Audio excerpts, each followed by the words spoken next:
돈 몰리는 EFT 파킹 통장 아시나요? KB자산운용이 올해 첫 금리형 상장지수 펀드 ETF를 내놓고 파킹 대전에 본격 참전한다. 최근 증시가 연일 하락세를 보이면서 안정적인 수익을 낼 수 있는 파킹형 ETF로 자금이 몰리는 가운데 운용사 간 경쟁도 한층 격화될 전망이다. 18일 금융투자업계에 따르면 KB자산운용이 국내 최대 민간지수회사인 FN가이드의 의뢰에 개발한 판가이드 CD 금리 투자 지수가 지난 8일 공표됐다. KB자산운용은 이 지수를 기초로 한 금리형 ETF 출시를 준비 중이다. KB자산운용은 지난해 만기 3개월 이내 단기 채권에 투자하는 KBSTAR 머니마켓 액티브 ETF를 선보인 바 있다. 이른바 파킹 통장형 ETF로 불리는 금리형 ETF는 고금리 환경이었던 지난해부터 각광받고 있다. 한국거래소의 2023년 ETF 상장지수증권 ETN 시장 결산에 따르면 지난해 가장 많은 자금이 유입된 상품은 삼성자산운용의 KODEX CD 금리 액티브로 5조 8천억 원가량 유입됐다. 17일 현재 순자산 총액 AUM은 6조 4,827억 원 수준이다. 앞서 2020년 상장한 미래에셋자산운용의 타이거 CD 금리 투자 KIS는 전체 ETF 순자산 총액 1위다. 지난해 초 3조 4,411억 원에서 7조 1,929억 원으로 순자산 규모가 급증했다. 삼성자산운용과 미래에셋자산운용의 상품 모두 양도성 예금 증서 CD 91일물의 하루치 금리 수준을 매일 복리로 반영한다. 하루만 투자해도 수익이 나고 만기가 정해져 있지 않다는 점에서 파킹 통장과 유사하다. 지난해 5월과 11월 키움투자자산운용, NH아문디자산운용도 각각 금리형 ETF를 상장해 후발 상품으로도 자금이 몰리고 있다. 현재 91일 만기 CD 금리는 연 3.72%다. 금리형 ETF는 연 3%대 후반 수익률에도 위험은 거의 없다는 평가다. 금리 변동에 따라 자본 차익이 발생하는 채권과 달리 CD 금리에 따른 이자 수익만 수취해서다. 정균 삼성증권연구원은 기준금리가 여전히 높은 상황인 만큼 중앙은행의 금리 인하 시행 전까지는 초단기물에 투자해 고금리를 향유할 수 있다며 CD 등을 기초자산으로 하는 ETF를 활용할 수 있는 시기라고 말했다. 반등 계기를 찾지 못하고 있는 국내 증시의 실적 악재가 겹칠 것으로 우려된다. 지난해 4분기 이익 추정치는 연일 하향 추세다. 18일 증권업계에 따르면 코스피의 12개월 선행 영업이익 컨센서스는 최근 일주일 동안 0.28% 하락했다. 코스닥은 0.56% 낮아졌다. 대신증권은 전체 26개 업종 가운데 19개 업종의 이익 전망치가 하향됐다고 전했다. 2차 전지 기대감을 불러왔던 화학업종에서는 롯데케미칼 마이너스 11.8%, LG화학 마이너스 7.4%의 부진이 예상됐다. 에너지업종도 SK이노베이션이 6.9% 감소할 것으로 전망되는 등 전반적인 하향세를 나타냈다.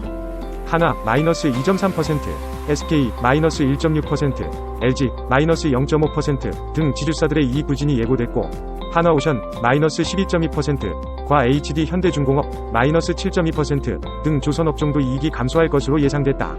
철강업종은 2차 전지 대표주로 탈바꿈한 포스코홀딩스 마이너스 1.3%의 하향세가 눈에 띄었다. 증시 전문가들은 반도체와 2차 전지의 성적표에 따라 코스피 시장의 방향이 결정될 것으로 보고 있다. 해당 업종의 주축이 되는 삼성전자와 LG에너지솔루션은 이미 부진한 잠정 실적을 발표한 바 있다. 실적 발표 이전에 형성된 2024년 영업이익 컨센서스는 각각 36조 5천억 원, 3조 9,900억 원이었지만 현재는 33조 6천억 원, 3조 2천억 원으로 각각 7.9%, 19.5% 하향 조정된 상태다. 대신증권 김정윤 연구원은 배터리 가격 등 2차 전지 업황에 대한 불확실성이 잔존하는 상황에서 일단은 SK하이닉스의 실적에 주목할 필요가 있다며 올해 반도체 실적 전망 추가 하향 조정이 끝나야 코스피 지수가 움직일 원동력을 되찾기 시작할 것이라고 전했다.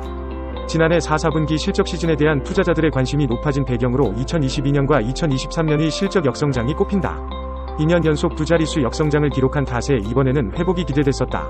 키움증권 최재원 연구원은 시장의 기대를 밑도는 모습이 이어진다면 기대하고 있는 실적 전망은 눈높이가 조정될 가능성이 높다 면서도 올해 코스피 영업이익은 전년 대비 51.0% 성장할 것으로 예측되고 내년 20.5%에도 두 자릿수 성장세를 지속할 것이라고 진단했다.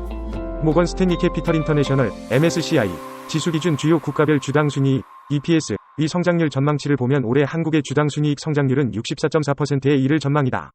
신흥국 내에서도 가장 높다. 이 같은 상황에서 실적 하향 종목의 수가 늘어난 것이 실적 희소성을 반영하기 좋은 환경이라는 투자 아이디어가 나온다. 또 통상적으로 국내 상장사의 4분기 실적은 전망치 하향폭이 다른 분기 대비 크게 나타났다는 점도 위안거리다. 하나증권 이경수 연구원은 지수를 중립적으로 보는 상태에서 지수 대비 수익을 낼 수 있는 전략을 생각하는 것이 올해 핵심 미션이라며 새해 들어 실적 모멘텀 팩터의 반등세가 뚜렷하다는 점에서 1-4분기 핵심 스타일은 실적 상향 종목군이 될 수 있다고 말했다. 이달부터 청년 희망 적금을 만기까지 유지한 가입자들의 청년 도약 계좌 연계 가입이 가능해진다. 특히 청년희망적금 만기 수령금을 청년도약계좌 가입과 함께 일시납입할 수 있도록 해 최대 856만원의 수익을 기대할 수 있다는 분석이다. 이와 함께 소득이 없어도 육아수당이 있으면 청년도약계좌 가입이 가능하고 육아 등의 사유로 가입을 해지할 경우에도 기여금에 대한 비과세 혜택이 부여된다. 18일 금융위원회에 따르면 청년희망적금 만기자 가운데 청년도약계좌 가입 요건을 충족한 청년은 희망적금 만기일 이후 해지해 청년도약계좌에 가입할 수 있다. 청년도약계좌 가입 요건은 만 19에서 34세 이하 청년 중 직전 과세기간 총급여 7,500만원 이하이고 가입 신청자 본인을 포함한 가구원 소득의 합의 중위소득 180% 이하, 보건복지부 고시 기준 등이다. 연계가입이 가능한 청년은 청년희망적금 만기로 받은 수령금을 청년도약계좌 가입 시 일시납입할 수 있다. 일시납입은 최소 200만원부터 최대 희망적금 만기 수령금으로 받은 금액까지 가능하다. 일시납입금은 가입자가 선택하는 월 설정 금액으로 매달 전환 납입된다고 간주한다. 월 설정 금액은 40만, 50만, 60만, 70만원 중 하나를 선택할 수 있다. 가령 청년희망적금 만기 수령금 1200만원을 받은 청년 A씨가 도약계좌 가입 시 일시납입금 1000만원을 넣고 월 설정 금액을 50만원으로 한다면 일시납입 시점부터 20개월, 1000만원 나누기 50만원, 간 일시납입금이 월 설정 금액만큼 매달 전환 납입되는 셈이다. 일시납입금에 대한 정부기여금도 일시에 지급한다. 정부기여금 규모는 월 설정 금액과 가입 기준 개인소득에 따른 매칭 비율, 일시납입금이 전환 납입된다고 간주되는 개월수에 따라 결정된다. A씨 연 개인소득이 총급여 기준 2,400만 물결표 3,600만원 이하라면 일시에 지급받는 정부기여금은 월 설정 금액 50만원 곱하기 매칭 비율 4.6% 곱하기 일시납입금 전환기간 20개월, 이인 46만원이 된다. 청년도약계좌에 가입하면서 일시납입한 청년은 일시납입금 전환기간이 종료된 후부터 신규납입이 가능하다. 총 가입기간 60개월, 5년에서 전환기간을 뺀 나머지 기간 동안 매달 70만원 한도 내에서 납입할 수 있다. 신규납입 시 정부기여금은 매달 본인이 납입한 금액과 납입일 기준 가장 최근의 유지심사 결과, 가입일부터 1년 단위로 개인소득 수준 확인의 매칭 비율 조정에 따라 매칭 비율이 결정되고 매달 가입자 계좌로 지급된다. 청년도약계좌 일시납입 시 만기에 얻을 수 있는 수익은 최대 약 856만원, 일시납입금 1260만원, 월 설정액 70만원, 일시납입금 전환기간 종료 후 매달 70만원 신규납입, 금리 6% 가정으로 일반적금 상품 기대수익인 약 320만원, 과세, 은행 정기적금 평균금리 3.54% 가정, 대비 2.67배 수준이라는 게 금융위 분석이다. 금융위는 희망적금 만기자가 만기 해지 후 바로 도약계좌를 개설할 수 있도록 오는 25일부터 연계가입 관련 일정을 운영한다. 희망적금 만기자는 도약계좌 취급 11개 은행 앱을 통해 비대면으로 가입 신청이 가능하고 희망적금 가입 은행이 아닌 은행에서도 신청할 수 있다. 청년도약계좌 가입 문턱도 다소 낮아진다. 조세특례제한법 개정으로 가입 시점에 직전 과세기간 소득이 확정되지 않으면 가입 기준과 동일하게 전전년도 과세기간 소득을 기준으로 비과세 적용 여부를 판단한다. 일시적으로 육아에 전념하는 청년 가구의 경우 직전 과세 시간에 소득이 없어도 육아휴직급여나 육아휴직수당이 있으면 도약계좌 가입이 가능하다. 또 혼인이나 출산 등의 이유로 도약계좌를 중도해지해도 정부 기여금과 비과세 혜택을 모두 받을 수 있도록 지원을 강화한다.